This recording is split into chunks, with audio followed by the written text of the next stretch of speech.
პუტინმას რო დაიწყო უკვე სამხედრო კამუფლიაჟით ჩატარება რაღაც გენშტაბთან შეხვედრები. მინიშნება იმის რომ დიდი კონჩეტება მზადდება.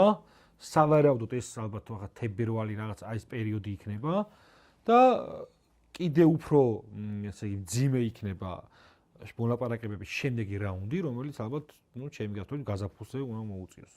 თუ ეს ეხლა არ შედგა.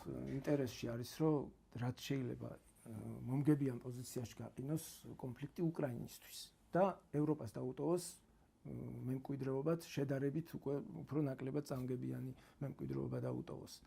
სინამდვილეში ამისკენ არის ეს ყველაფერი და ხა ის სხვა პოლიტიკური ნაწილია ევრო კავშირის ქვეყნები რატომაც ცდილობენ ამას წინააღმდეგონ, იმიტომ რომ მაქსიმალურად ამერიკა დატოვონ, იმიტომ რომ საერთოდ არ აინტერესებთ ხა ამერიკის საფრთხე ჩინეთში.